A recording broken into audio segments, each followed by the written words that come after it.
in the extreme heat of the Acropolis in Greece, and in the rough tracks of Argentina or East African safari. Images of those cars in those real rare environments says everything. If your car's running there and competing and finishing, it's got to be strong, it's got to be reliable, it's got to be durable. The stylish, sporty Cortina became the car of choice for middle managers and sales reps, who in modern Britain were spending much more time driving long distances on business. Many were rewarded with a new Cortina company car each year. Sales rep Derek Forster couldn't believe his luck. You just felt good in the car. Ford had that edge in those days.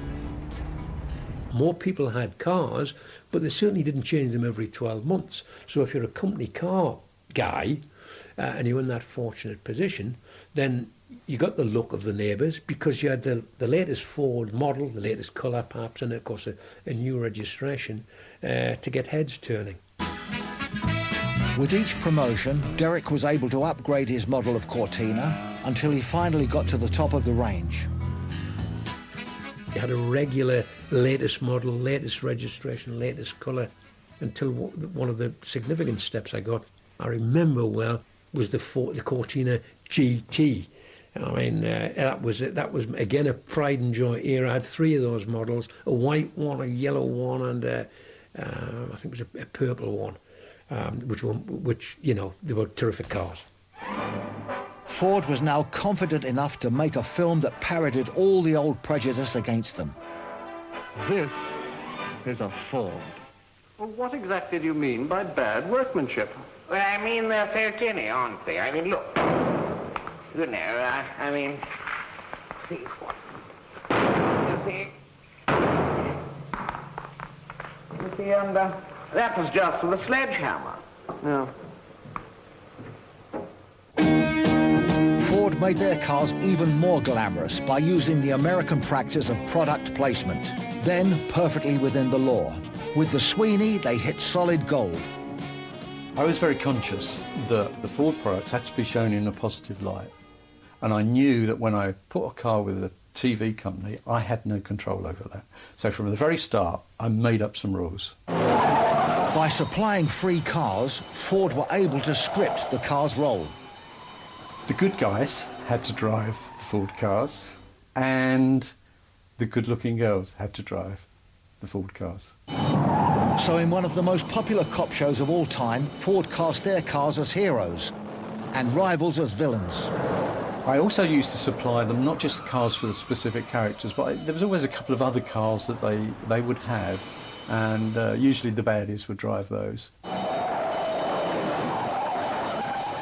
But anybody that watched Sweeney regularly soon got to recognise that whenever the baddies were in an old Mark II Jag,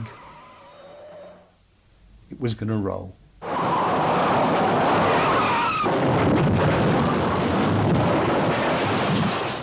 None of the Fords ever crashed.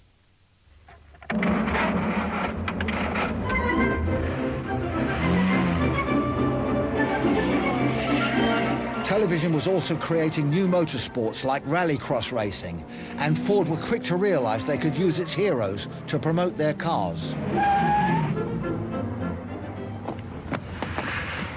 Oh, that was great. Hello, Barry. Hello, Peter. They signed up the big rising star, daredevil driver Barry Lee. Probably fall apart. Barry was every boy racer's dream. Art of throttle control. Very important. Look for the grit, see where it is, and don't accelerate. Don't spin your wheels too quick or too slow, but just look for that grip and feel it. So I always used to race with a hard seat. Okay, so I was very good at what we call getting out the box.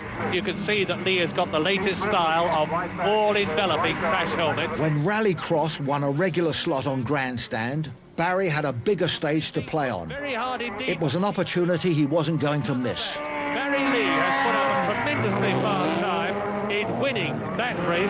As soon as I'd finish whatever race it is, whatever position I was in, and this is why I think Ford used to love me, I'd get a camera thrust into me, whatever time, because they wanted to hear what I said. Because everybody else would go, oh, well, yeah, I had a good race. But I'd say, yeah, I had a fantastic race. But he took, didn't you see him try and take me out? But I won, or whatever. That's the name of the game. In each race, Barry felt duty-bound to perform every trick in the stuntman's book. Whatever Ford he drove was given instant street cred. He soon became one of motorsport's greatest showmen. I was a showman. I was Leapy Lee. They nicknamed me Leapy Lee because when I used to go over the bumps, my car used to bounce up and down, so they used to call me Lee. So I worked on that. I had that. Barry's image was pure rock and roll, and to live up to it, his exhibitionism became even more outrageous. You don't want to make a mug of yourself. So when you're out there, you've put all this flash image on, you know, hey, I'm Barry Lee and I've got everything and tattoos, which I haven't, but I'm only exaggerating there. But I had the gold and lame suits, I had the wild crash helmets, I had my long hair, so I looked like a bird half the bloody time. But that was the image you had to create. Whether Ford liked that or not, they had to like it because I was winning races. In the late 60s and 70s, Barry Lee became a legend. Each year he won almost every trophy going in rallycross and hot rod racing. He was the darling of the motor press, always grabbing the headlines and the front covers. But once, even he thought he'd gone too far. And Barry Lee takes the chicken flag and wins in the Ford Escort from Tom Aaron. We put the brand new Escort there on the green, and she comes out and we do a nice little photo shoot. Then they said, look, would you mind taking your gold overalls off, and could Nicola put your gold overalls on? So I said, yeah, I don't mind. So of course she's at the front of the car and I'm there thinking, will Ford really mind that? So I'm in my Marks and Spencer's underpants, which are the striped ones. So I'm standing there with my legs apart, like shivering like this, right in my underclothes, because the story is she's just nicked my overall. Well, I didn't realise she's back to me, but on her overall she's got her boobies nearly sticking out. Now, if I'd have known that, I would have died, because Ford don't want to be part of that exercise. It not only was wrong, a week later when it arrived in the magazine, I'm thinking, oh, where is it? I missed the front page. It's the front cover of the magazine. There's me standing with my Marks and Spencer's overalls and this Nicole, the model, like with all the boobs hanging out. But it had Ford on it. It had everything else. Is that wrong? Almost all car makers use sexual fantasies to sell their cars, and Ford was no exception. She doesn't care that the seats have been ergonomically designed with extra legroom in the front. She just knows she's comfortable.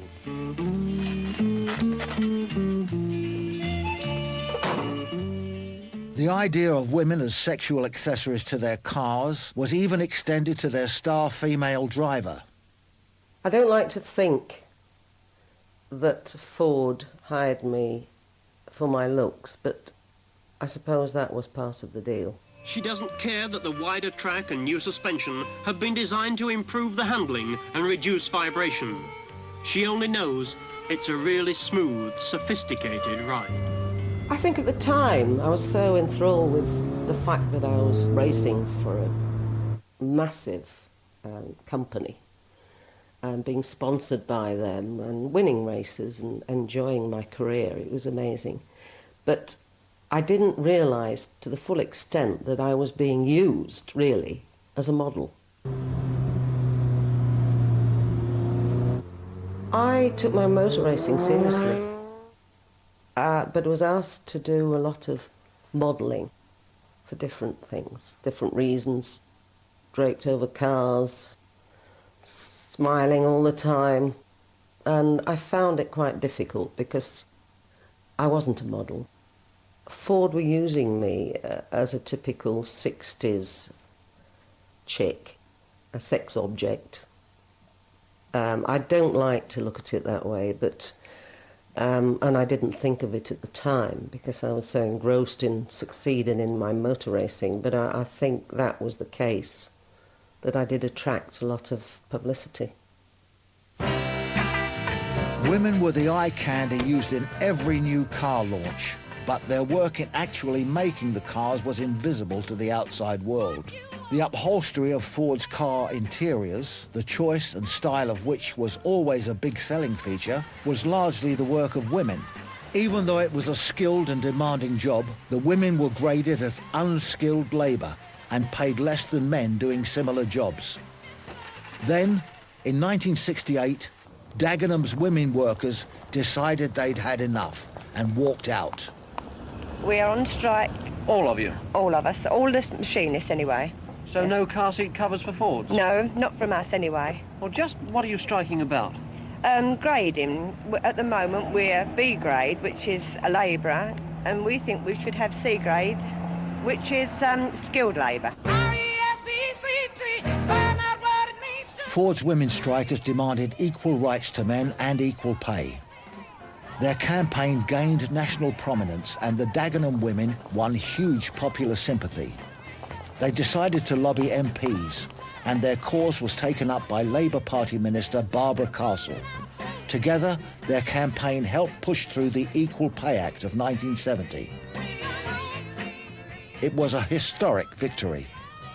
However, at Ford's Dagenham plant, management still refused to recognise the sewing machinists as skilled workers.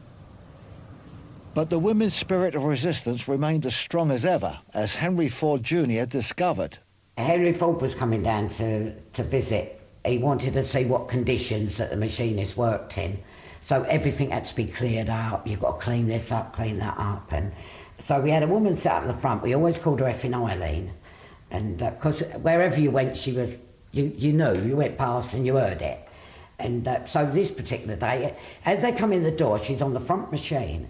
So she made herself a hat. And I've got to swear, she put bollocks across the hats and she just sat there and the supervision come up, please, please, Eileen, take that hat off. No, I'm not taking it off. She wouldn't take it off. And he had to walk right by. He must have seen it, but no one said, but everyone was in fits of laughter. I reckon Henry Ford thought, whatever's going on in here. When Dora became shop steward in 1976, the regrading issue was still on the agenda. Every time payday came round on Thursdays at Dagenham, the women were reminded that their claim for recognition of their skills was still bottom of the agenda. It was a drawn-out process.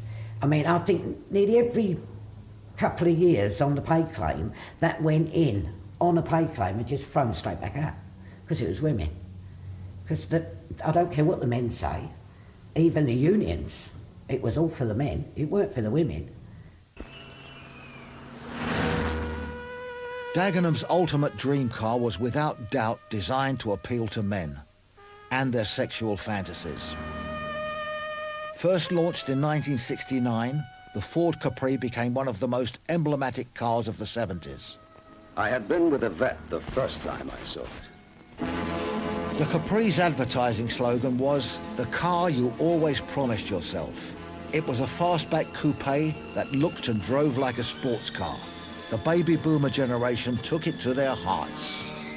From the moment it was launched, it was incredibly successful. It was the first sports coupe and set a new class within the industry. And it appealed to young guys. They loved them. The sexual promise of the Capri drove sales onwards and upwards. By 1973, it had sold 1 million. The style and speed of the Capri range was constantly enhanced, making it a big seller all over the world. But it was in Britain that its popularity was greatest. And if you were a manager at Ford, Capris came free as one of the perks of the job. I had two exciting cars, and the first was a bog standard Capri in metallic bronze with what was called tobacco, i.e. dark brown vinyl roof, and a sort of light beige verging on dog poo trim colour. And what I can't get over now is that in 1974, that was fantastic. And it's just, you look at it now and you think, who was the man who ordered that car, Ian? And the truth was, at the time, it was great. And you really loved it. This is Ford Capri. As luxurious as a limousine. Powerful as a sports car. The Capri's flash image also appealed to those who couldn't afford the price tag. The